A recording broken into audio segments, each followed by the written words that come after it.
দৈনিক মজুরি 300 টাকা প্রদান করতে হবে। রাবার শ্রমিকদের মজুরি 500 টাকা প্রদান করতে হবে।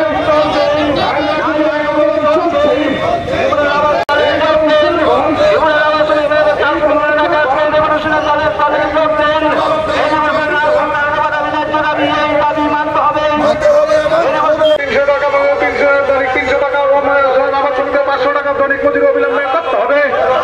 এই শ্রমিক শ্রমিকদের দৈনিক মজুরি 300 টাকা, সারা শ্রমিকদের দৈনিক মজুরি 500 টাকা করতে হবে। রাজ্য জুড়ে আন্দোলন চলছে। আইন কানুন বাদ, আইন কানুন বাদ। ওই তীব্র রাজ্য চাও রাবার শ্রমিক ইউনিয়ন দিচ্ছে না। ওই তীব্র রাজ্য চাও আবার আইন কানুন জিন্দাবাদ। ত্রিপুরা চাও শ্রমিক ইউনিয়ন, ত্রিপুরা আবার শ্রমিক ইউনিয়ন আজকের আগামী সমর্থন রেভলিউশনের দলের প্রয়োজন দেন। দাবি মানতে হবে।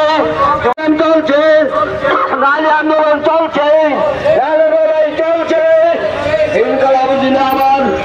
মানতে হবে।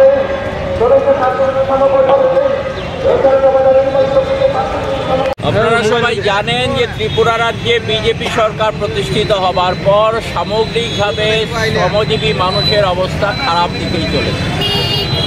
বিশেষ করে আমাদের রাজ্যে বাগিচা শিল্পের সাথে যুক্ত চা এবং রাবার শ্রমিক যারা, তাদের জন্যে ত্রিপুরায় বামফ্রন্ট সরকার থাকতে একের পর এক এই শ্রমজীবী মানুষের স্বার্থ রক্ষার জন্য সিদ্ধান্ত গ্রহণ করে।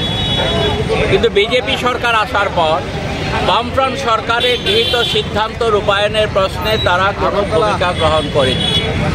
মালিক শ্রেণীর স্বার্থে ধারাবাহিকভাবে বিজেপি সরকার কাজ করে চলেছে। গত 6-7 বছর প্রায় হতে চলল বিজেপি সরকার আসার পর বামফ্রন্ট সরকারের সময়ে চা শ্রমিকদের যে 176 টাকা মজুরি হয়েছিল, সেই মজুরি কার্যকর করতে যেমন 5-6 বছর সময় লেগেছে, আর নতুন করে এই 7 বছর সময়ের মধ্যে নতুন করে চা শ্রমিকদের কোনো মজুরি বৃদ্ধি হয়নি। রাবার শ্রমিক যারা, তাদের মজুরি বৃদ্ধির ক্ষেত্রে সরকার যে ভূমিকা পালন করা দরকার সেই ভূমিকা তারা পালন করছে।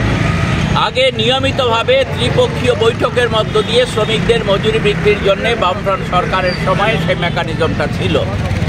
তার জন্য আমরা দাবি করছি যে চা শ্রমিকদের জন্য 300 টাকা এবং রাবার শ্রমিকদের জন্য ন্যূনতম 500 টাকা মজুরি ব্যবস্থা করতে হবে। বাগানের ক্ষেত্রে যেটা আমরা লক্ষ্য করছি যে বাগানের জমি কেউ দখলে নিতে পারে না, কিন্তু আজকে এই আইন ভঙ্গ করে বাগানের জমি বিজেপির নেতৃত্বরা যে যেভাবে পারে বাগানের জমি, কি চা বাগানের জমি কি রাবার বাগানের জমি তারা দখল করে নিচ্ছে। এমনি 13টি দাবির ভিত্তিতে আজকে সারা রাজ্য থেকে চা শ্রমিকরা এবং রাবার শ্রমিকরা শ্রম কমিশনারের কাছে ডেপুটেশনে মিলিত হতে এসছেন। আমরা আশা করব এই দাবিগুলো নিয়ে সরকার ইতিবাচক ভূমিকা পালন করবে।